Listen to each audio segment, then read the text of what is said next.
Princess Zarathel stood on the viewing deck of the diplomatic station, watching the human transport ship dock with practiced ease. The vessel looked small and unremarkable compared to the massive Velthari warships that usually filled these bays. She touched the crystalline formations along her neck, a nervous habit she had developed over the past few months since the marriage arrangement had been finalized. The Galactic Consortium had been clear about the benefits of this union. Humanity was the newest member species, eager to prove their worth and establish strong ties with established powers like the Velthari Empire. They were also remarkably weak by galactic standards, which made them perfect diplomatic partners. No threat, no complications, just useful allies who could help navigate the complex political landscape of lesser species. Zarathel had seen the biological reports on humans. They lived barely a century, stood only 6 feet tall at most, and possessed no natural armor or psychic abilities. Their homeworld was classified as barely habitable by most species standards. Yet somehow they had achieved faster-than-light travel and impressed the consortium enough to gain membership. Perhaps they were simply very determined. The airlock opened with a soft hiss and the human delegation emerged. Zarathel easily spotted her intended husband among them. Captain Marcus Chen walked with military precision, his dark hair neat and his simple dress uniform properly fitted. He looked exactly as the holographic files had shown him, though seeing him in person emphasized just how small he was. Even for a human, he seemed almost delicate. Ambassador Kellix, her father's representative, moved forward to greet the humans. The tall, gray-skinned diplomat towered over the entire human group, his forearms moving in graceful welcome gestures. "Captain Chen, welcome to Station Harmony. Princess Zarathel awaits you." Marcus stepped forward and bowed formally. His voice was steady and clear when he spoke, though Zarathel noticed it lacked the harmonic undertones that most advanced species possessed. "Ambassador, thank you for this honor. I hope this union will strengthen the bonds between our peoples." When Marcus looked up at her, Zarathel was struck by how ordinary his eyes appeared. No inner light, no psychic resonance, just simple brown eyes that seemed kind enough. She had been worried about marrying outside her species, but looking at him now, she felt almost protective rather than nervous. He seemed so fragile. "Captain Chen," she said, her voice carrying the natural authority of her bloodline, "I am honored to meet you. I trust your journey was comfortable." "Very much so, Your Highness," Marcus replied with another small bow. "Though I must say your station is far more impressive than anything humanity has built. We have much to learn from older civilizations." The humility seemed genuine, which pleased Zarathel. Many species that joined the consortium arrived with arrogance, claiming their ways were superior despite obvious evidence to the contrary. Humans at least appeared to understand their place in the galactic order. Over the following weeks, their courtship proceeded according to diplomatic protocol. Marcus was unfailingly polite and respectful, asking permission before entering her quarters, keeping proper distance during their walks through the station's gardens, and showing genuine interest in Velthari culture and history. He never presumed to touch her without invitation, which was wise considering her natural armor could easily cut unprotected skin. During their conversations, Marcus spoke often of human adaptability. "We're not the strongest or the smartest species," he would say with that same humble smile, "but we're good at figuring things out as we go along. Makes us useful partners, I hope." Zarathel found his modesty refreshing, though sometimes she wondered if humans were perhaps too modest. When she demonstrated her psychic abilities by lifting small objects or reading surface thoughts from willing volunteers, Marcus watched with clear fascination, but no hint of fear or jealousy. Most species showed at least some discomfort when confronted with abilities they lacked. "Remarkable," he would say simply. "Humanity has nothing like that. We make do with technology and teamwork." The wedding ceremony was a grand affair, broadcast across the consortium as a symbol of growing unity between species. Zarathel wore the traditional crystal crown of her house, its weight familiar and comforting on her head. Marcus looked remarkably composed for someone about to bind himself to a being who could crush his skull without effort. When the moment came to exchange vows, Marcus spoke his words with quiet conviction. "I promise to honor and protect you, to stand by your side whatever may come, and to prove myself worthy of the trust you place in me."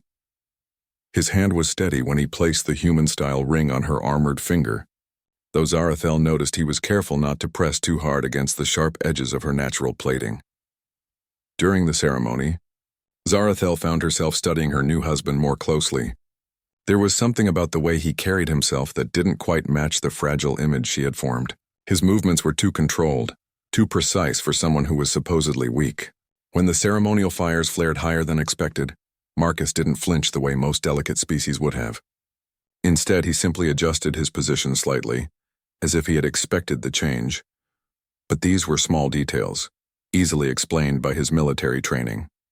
Humans might be weak, but they were clearly disciplined. As the ceremony concluded and they were officially declared bonded, Zarathel felt confident that she understood exactly what kind of marriage this would be. She would be the strong one, the protector, while Marcus would provide diplomatic connections and perhaps intellectual companionship. Looking at his calm, ordinary face as they shared their first official meal as a married couple, Zarathel was certain that humans held no surprises. They were exactly what they appeared to be, a humble, determined species doing their best to find their place in a galaxy full of beings far more powerful than themselves. She had no idea how wrong she was. Marcus smiled at her across the table, cutting his meat with the same precise movements she had noticed during the ceremony. "To new beginnings," he said, raising his glass. "To new beginnings," she agreed, touching her glass to his with careful gentleness to avoid shattering the delicate human crystal. As they drank, Zarathel felt a moment of contentment. Whatever challenges lay ahead, at least she knew exactly what she was dealing with. Marcus was predictable, manageable, safe.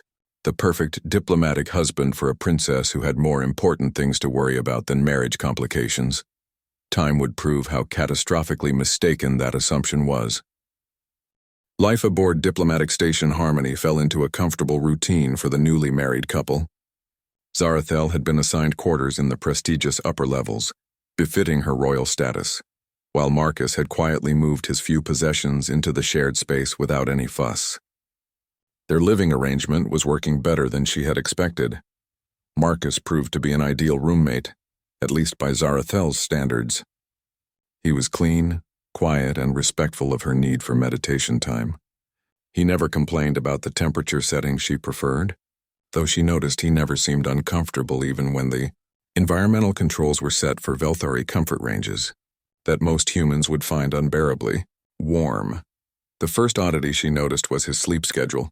According to the biological reports she had read, humans required 8 to 9 hours of sleep per cycle to function properly.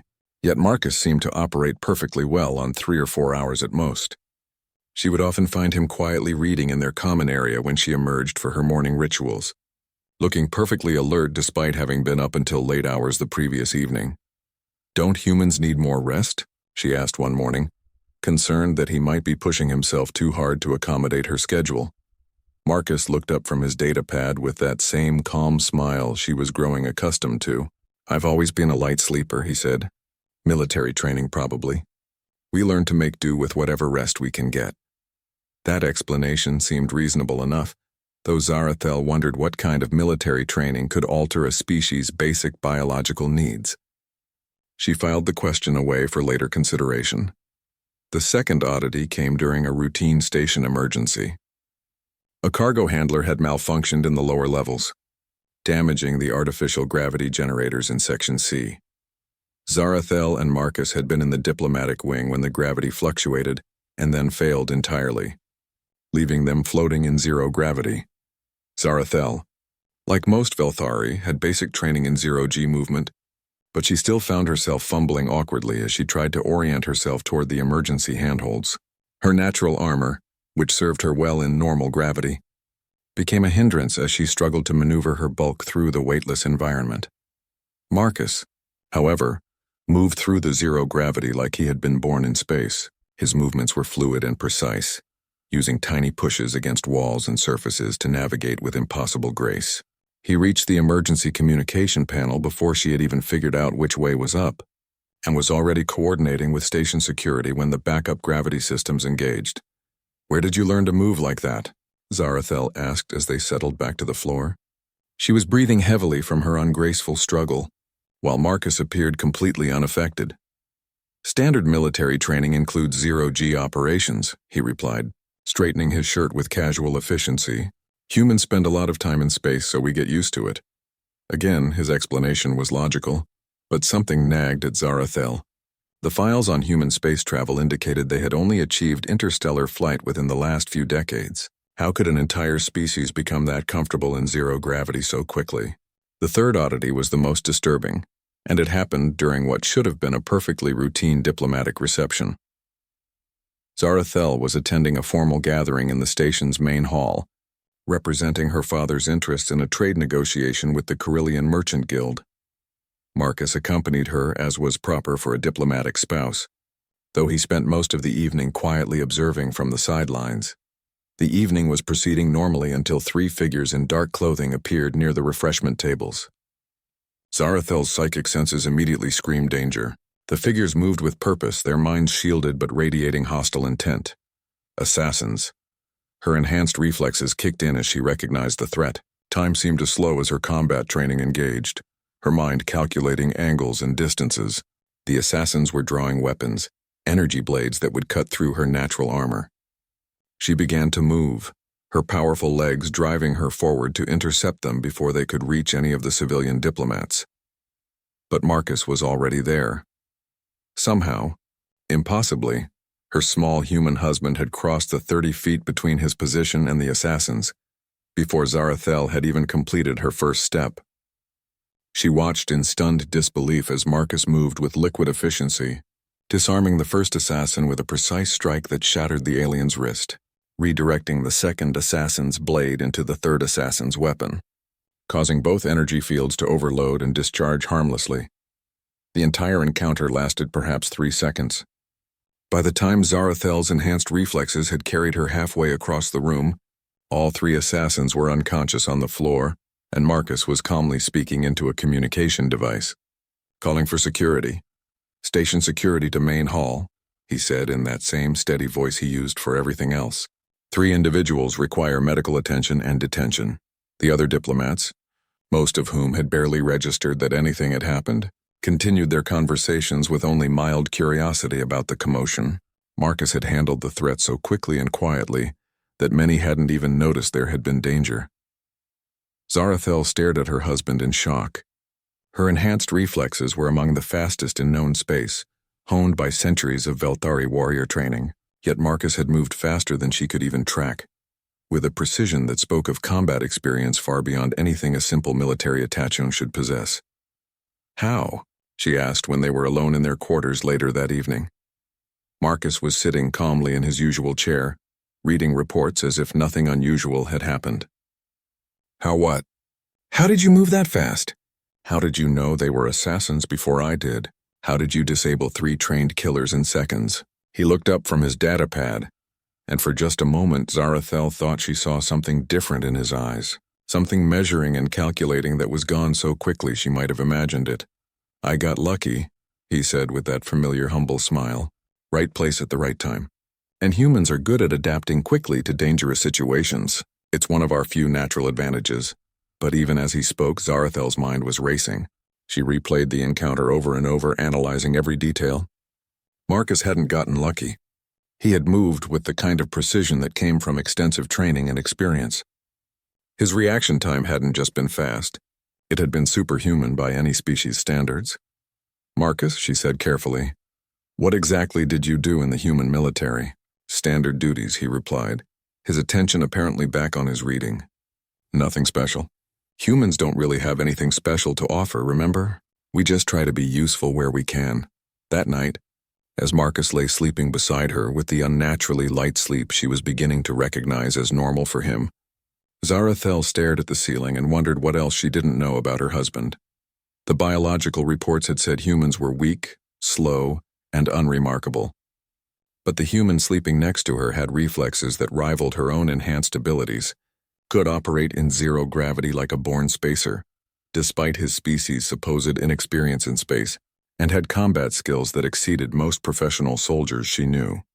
Either the consortium's intelligence on humanity was catastrophically incomplete, or Marcus Chen was a very unusual human. As she drifted off to sleep, one thought kept circling through her mind. If Marcus was hiding this much about his capabilities, What else about humanity might the galaxy have wrong? She had no idea that this question would soon become the most important one in the known universe. 3 months into their marriage, Zarathel had grown comfortable with the small mysteries surrounding her husband. She had convinced herself that Marcus was simply an exceptional human, perhaps selected for this diplomatic marriage precisely because he was more capable than the average member of his species. It was a reasonable explanation that allowed her to sleep peacefully at night. Their relationship had grown warmer over time. Marcus was an excellent listener, genuinely interested in her thoughts about galactic politics and her responsibilities as a princess. He never patronized her or dismissed her concerns, treating her as an intellectual equal despite the vast differences in their species' technological and psychic development. She found herself looking forward to their evening conversations more and more. Tonight was particularly pleasant. They had spent the day attending a cultural exchange exhibition where various species demonstrated their traditional arts. Marcus had shown genuine fascination with a Zephyrian sound sculpture performance, asking thoughtful questions about how the crystalline harmonics affected psychic-sensitive species. His curiosity was one of the things she had grown to appreciate about him. Now they were relaxing in their private quarters, sharing a quiet evening meal and discussing the day's events. The lighting was set to the warm amber tones that both their species found soothing, and Marcus had prepared tea using a blend of Terran and Feltari herbs that had become one of their small domestic traditions. The Zephyrian artist mentioned that some of their sound sculptures can affect non-psychic species through harmonic resonance, Marcus was saying. His attention focused on Zarathel's face as she spoke. I was wondering if that might explain some of the cross-species appeal of certain human music forms. Zarathel felt a warm flush of affection for her husband. This was the kind of conversation she had never expected to have in an arranged marriage. Marcus genuinely wanted to understand how different species experience the universe, and his questions often revealed insights that surprised her. It's possible, she replied, setting down her teacup. Psychic resonance often manifests in ways that non-psychic species can still perceive, even if they don't recognize what they're feeling. Your music might tap into those universal harmonics. Marcus smiled at her, that warm expression she had come to treasure. I love how your mind works, he said softly. You see connections that most beings miss entirely. The compliment sent another flush of warmth through her. And when Marcus reached across the small table to gently touch her face, Zarathel felt her heart skip in a way that had nothing to do with politics or diplomacy. This was the closest they had come to genuine intimacy, and she realized she wanted it. She leaned into his touch, her eyes closing as his fingers traced the crystalline formations along her cheek. His hands were so small compared to hers, so seemingly delicate, yet they were warm and sure as they caressed her face. Zara, he whispered, and something in his voice made her open her eyes. That was when everything changed. The moment Marcus's skin made contact with the psychic-sensitive crystals embedded in her facial armor, Zarathel's abilities exploded into hypersensitivity. What should have been a gentle psychic resonance between bonded partners became a flood of sensation that nearly knocked her unconscious. For just an instant, less than a heartbeat, Marcus's mental shields flickered, and Zarathel saw what lay beneath them. His mind was not the simple, straightforward consciousness she had expected from a non-psychic species. It was a fortress, layers upon layers of compartmentalized information, tactical assessments running in parallel streams, threat evaluations updating in real time, and beneath it all, something vast and patient and utterly alien to everything she thought she knew about humanity. But it was the physical sensations that truly terrified her. Marcus's touch, meant to be gentle and loving, carried the precisely controlled strength of someone who could crush her armored skull like an eggshell. She could feel the restraint in his fingers, the careful calculation of exactly how much pressure to apply to seem tender, while holding back devastating force. Through her psychic connection, she could sense his muscle tension, his bone density, his reflexes operating at a level that made her enhanced Velthari physiology seem sluggish by comparison. This was not a weak human trying to be gentle with his stronger wife. This was an apex predator, deliberately restraining himself to avoid accidentally killing her. The mental shield slammed back into place so quickly that Zarathel wondered if she had imagined the whole thing. But the memory of that fortress mind and the feeling of barely contained physical power remained burned into her consciousness. Marcus pulled his hand back with a concerned expression. "Are you all right? You look pale." Zarathel stared at him, her mind reeling. The same kind brown eyes looked back at her with apparent worry. The same humble, gentle demeanor she had grown accustomed to. But now she knew it was a mask and she couldn't unsee what lay beneath it. "I'm fine," she managed to say, though her voice sounded strange even to herself. "Just tired, I think." Marcus studied her face with what she now recognized as the analytical gaze of someone accustomed to reading micro-expressions and body language for threats. "Perhaps you should rest," he suggested. "It's been a long day." She nodded numbly and excused herself to their bedroom, leaving Marcus to clean up their evening meal. As she sat on the edge of their bed, her hands shaking, one thought kept cycling through her terrified mind. If Marcus had been hiding this level of physical and mental capability, what else about humanity had the galaxy gotten wrong? The consortium had evaluated humans based on their apparent limitations, their humble demeanor, their seemingly primitive technology. But what if all of that was deliberate deception? She thought back to every interaction she had witnessed between humans and other species, their consistent humility, their eagerness to learn, their apparent gratitude for being accepted into galactic civilization. What if none of it was genuine? What if humanity was playing a game so sophisticated that no one had even realized it was happening? The implications were staggering. If Marcus was typical of his species rather than exceptional, then humanity wasn't a weak newcomer grateful for acceptance. They were something else entirely, something that had chosen to appear weak for reasons Zarathel couldn't begin to fathom. When Marcus entered the bedroom an hour later, moving with that same careful grace she now understood was deliberate control, Zarathel pretended to be asleep. She felt the bed shift slightly as he settled beside her, and the knowledge that she was sharing a bed with a being who could kill her before she could even activate her defensive reflexes made her skin crawl with terror. But beneath the fear was something else. A growing certainty that she had stumbled onto something monumental. If her suspicions were correct, if humanity was not what they appeared to be, then the entire galactic order might be built on a fundamental misunderstanding. She lay awake long into the night, listening to Marcus's unnaturally quiet breathing, and wondered what kind of species could maintain such perfect deception on a galactic scale. More importantly, she wondered why they would want to. What were humans really hiding, and what would happen when the galaxy discovered the truth? As dawn approached and Marcus continued his pretense of normal sleep beside her, Zarathel made a decision. She had to know the truth about her husband and his species, no matter how dangerous that knowledge might prove to be. She just hoped she would survive learning it. For 3 days after the incident, Zarathel could barely look at her husband. She found excuses to avoid their usual evening conversations, claiming diplomatic duties that required her attention or sudden headaches that made her retreat to their bedroom early. Marcus accepted her explanations with his characteristic patience, but she caught him watching her with those calculating eyes more than once. She knew she couldn't avoid confronting him forever. The knowledge she had gained was eating at her, making her jump at shadows and second-guess every human she encountered on the station. When Ambassador Kellex commented that she seemed distracted during the morning briefings, Zarathel realized her behavior was becoming noticeable to others. On the 4th evening, Marcus made the decision for her. She was sitting at her desk, pretending to review trade agreements while actually trying to work up the courage to ask him directly about what she had sensed. The sound of the door chiming made her look up to see Marcus entering their quarters with a small metallic case she had never seen before. "Zara," he said quietly, setting the case on their dining table. "We need to talk."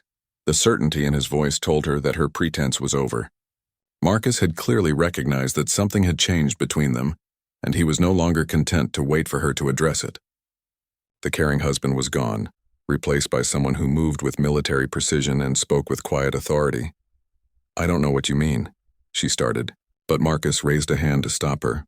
3 nights ago, when I touched your face, your psychic abilities spiked. I felt it through the neural resonance." His voice was calm and matter-of-fact, but there was steel underneath. "You saw something that frightened you. Since then you've been avoiding physical contact and watching me like I'm a threat." Zarathel felt her heart racing, but she forced herself to meet his gaze. "And what if I did see something?" Marcus studied her for a long moment, then walked to the case he had brought. His fingers moved over what she now realized were sophisticated locks, far more advanced than anything she had seen in their quarters before. When the case opened, it revealed an array of devices she didn't recognize, along with several data storage units. "Then it's time you learned the truth about humanity," he said simply. He activated one of the devices, and suddenly their quarters were filled with a low harmonic hum that made Zarathel's psychic senses go completely dead. She reached out instinctively with her abilities and found nothing. No mental connection to Marcus. No awareness of other minds on the station. Nothing. Psychic dampening field, Marcus explained, his voice now carrying none of the humble deference she was used to. "What I'm about to show you is classified at levels that would cause wars if it became public knowledge. I need to ensure no one else can accidentally pick up on our conversation." He pulled out one of the data storage units and connected it to their room's display system. The screen flickered to life, showing what appeared to be a star chart with familiar galactic coordinates. "This is the real timeline of human space exploration," Marcus said, his voice taking on the tone of a military briefing. "We've been observing galactic civilization for over 2 centuries, not the few decades claimed in our official first contact records." The display shifted to show surveillance footage of various alien worlds, clearly taken from concealed positions. Zarathel recognized several important diplomatic sites, including some that were supposed to be secret. "We spent 200 years learning about every major species, every political alliance, every military capability, and every cultural weakness in known space. By the time we made official contact, we knew more about galactic civilization than most members of the consortium." "But why?" Zarathel whispered, horrified by the implications. "Why the deception?"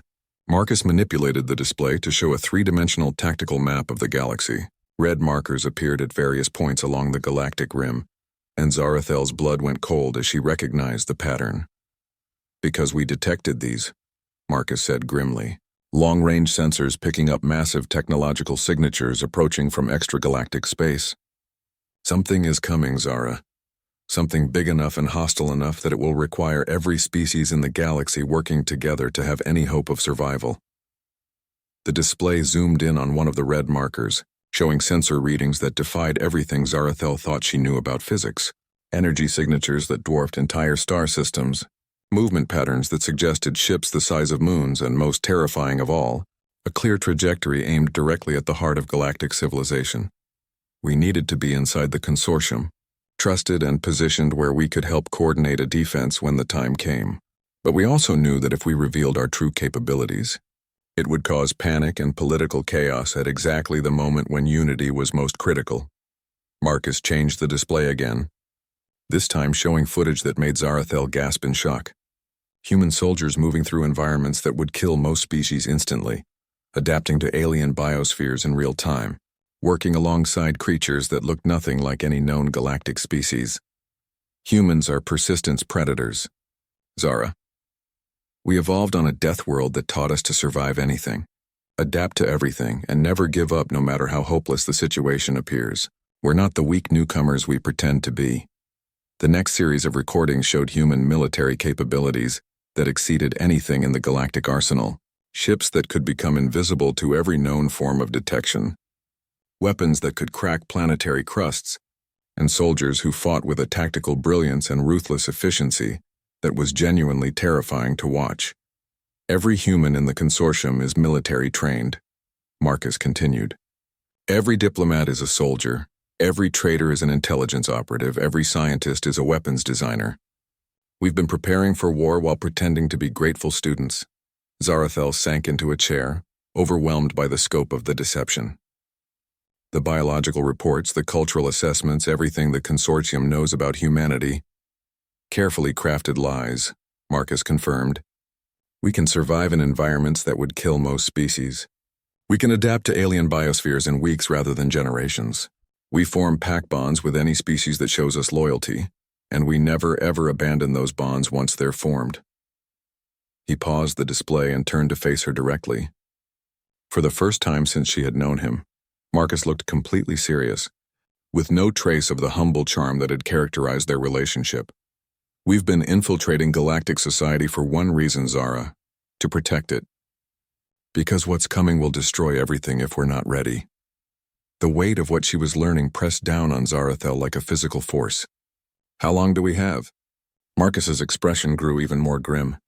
"Based on our latest long-range telemetry, 18 months. Maybe less." He moved to the case again and pulled out what looked like a standard communication device, but when he activated it, the display showed tactical readouts that were clearly military in nature. "Which brings me to why I'm telling you this now," Marcus said. "You're not just my wife, Zara. You're a princess of one of the most militarily powerful species in the galaxy. Your father's fleets could be crucial to the defense effort, but only if they're properly prepared and positioned." The implications hit her like a physical blow. This marriage wasn't about diplomacy at all, was it? Marcus met her eyes steadily. It was about positioning a human operative close to the Velthari command structure. "But it became something else, Zara. I didn't expect to fall in love with you."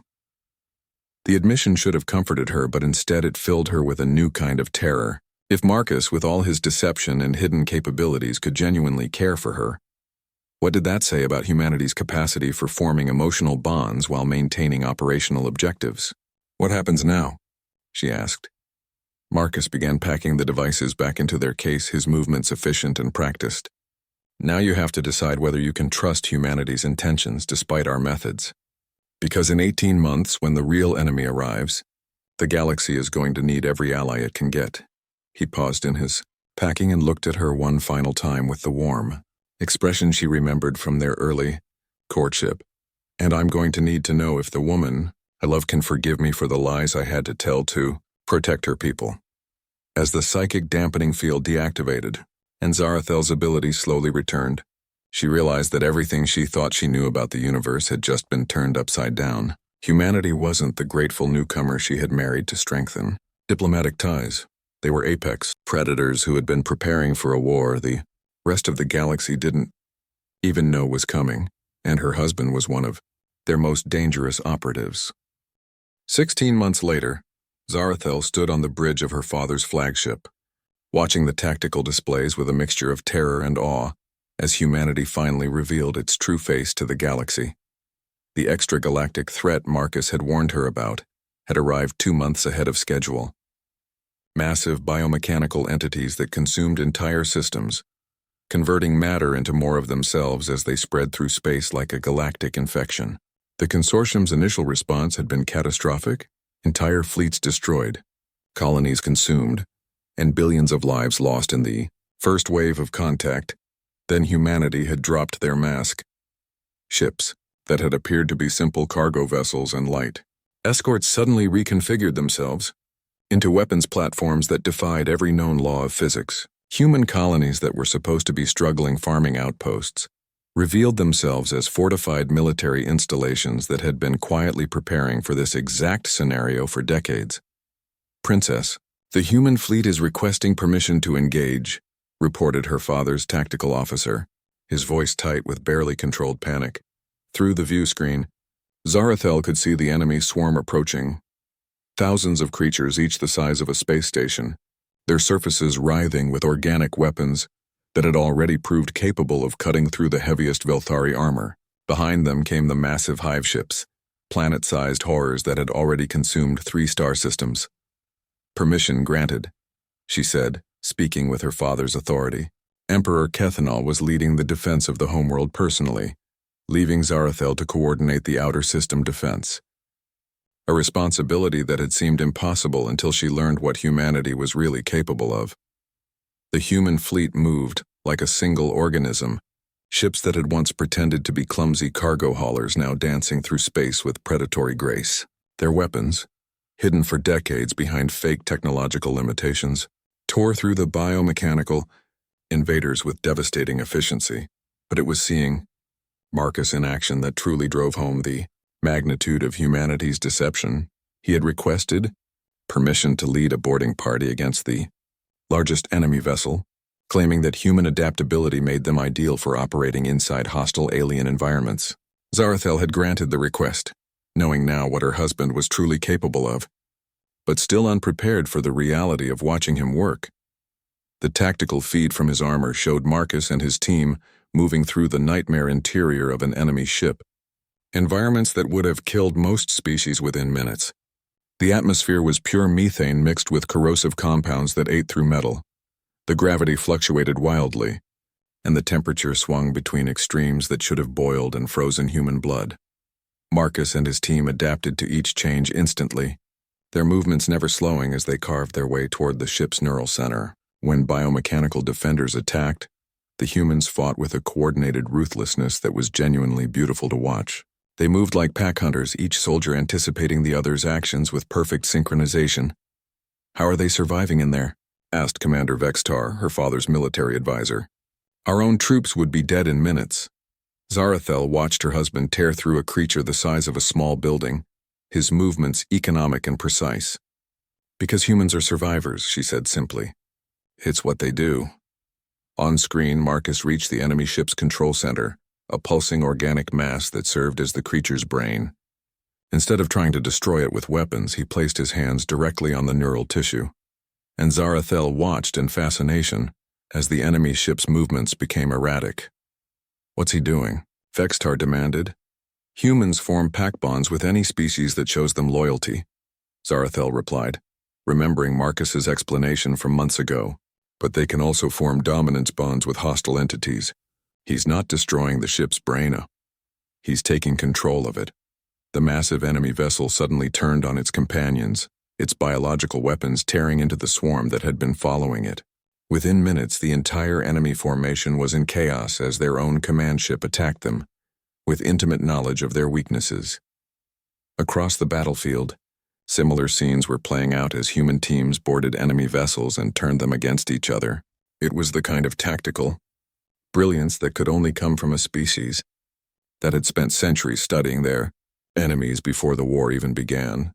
"The outer perimeter is holding," reported the tactical officer, his voice filled with amazement. "Human forces are reporting successful conversion of 17 enemy vessels." Zarathel allowed herself a moment of relief, but she knew this was just the beginning. The real test would come when the massive hive ships reached engagement range. As if summoned by her thoughts, the largest enemy vessel, a moon-sized horror that had destroyed the Carillion homeworld, began to advance toward their position.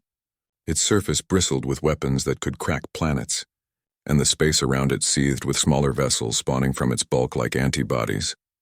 "All ships prepare for Zarathel began.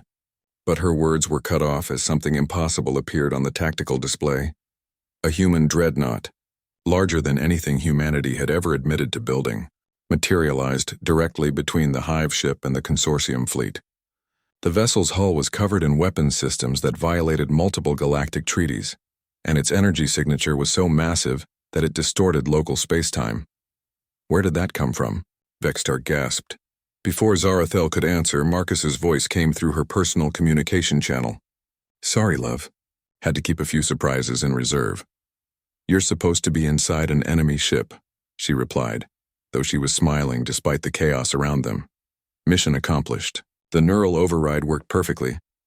We now have tactical control over 43 enemy vessels. Time for Phase 2. The human dreadnought opened fire, and Zarathel watched in awe as weapons that humanity had claimed didn't exist tore through the enemy hive ship's defenses like they were made of paper. But more impressive than the raw firepower was the tactical coordination.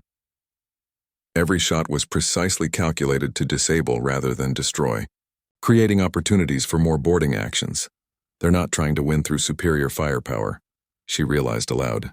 "They're trying to take control of the entire enemy fleet." Ambitious, Vextar admitted grudgingly. And completely insane. The battle raged for 6 hours, but the outcome was never really in doubt once humanity revealed their true capabilities. The enemy swarm that had seemed unstoppable was systematically converted, one ship at a time, until the invaders found themselves outnumbered by their own turned vessels. When the last hive ship surrendered to a boarding team led by Marcus himself, Zarathel felt a complex mixture of emotions. Relief that the immediate threat was over, awe at the scope of humanity's hidden preparations, and a deep, unsettling realization about what this meant for the future of galactic civilization. Hours later, when Marcus finally returned to the flagship, he was covered in blood that definitely wasn't human, his armor scarred from environments that should have killed him. But his eyes were the same warm brown that had first attracted her months ago. "Hello," Beautiful, he said with that familiar smile, as if he hadn't just led an impossible military operation against creatures from nightmare. Zarathel looked at her husband, this apex predator who had hidden his nature so completely that an entire galaxy had been fooled. Rose and felt her heart skip the same way it had during their first intimate moment. "Hello, you magnificent, terrifying bastard," she replied, pulling him into a kiss that was fierce enough to crack his armor. When they broke apart, Marcus studied her face with those calculating eyes that she now understood had always been there, hidden behind layers of careful deception. "So," he said quietly, "can you forgive humanity for what we had to become to protect you?" Zarathel thought about everything she had learned, the centuries of deception, the hidden military capabilities, the careful manipulation of galactic politics. By any reasonable standard, humanity had committed acts that should be considered acts of war against every species in the consortium. But she also thought about the alternative. Without humanity's preparations, the extragalactic swarm would have consumed everything. Every world, every species, every trace of galactic civilization would have been converted into more biomechanical horrors. "I can forgive the deception," she said finally. "But I have one question." "What's that?" Zarathel gestured toward the tactical display, where human ships were coordinating the massive task of processing captured enemy vessels. "What happens now? Humanity has revealed capabilities that make every other species in the galaxy look primitive by comparison. The political balance that's maintained peace for centuries just became meaningless." Marcus was quiet for a long moment, and when he spoke, his voice carried the weight of someone who had thought about this question for years. "Now we prove that being the deadliest predators in the galaxy doesn't mean we have to be monsters," he said. "We help rebuild what was destroyed. We share our technology to help other species defend themselves, and we try to become the guardians we pretended to be." He paused and looked directly into her eyes.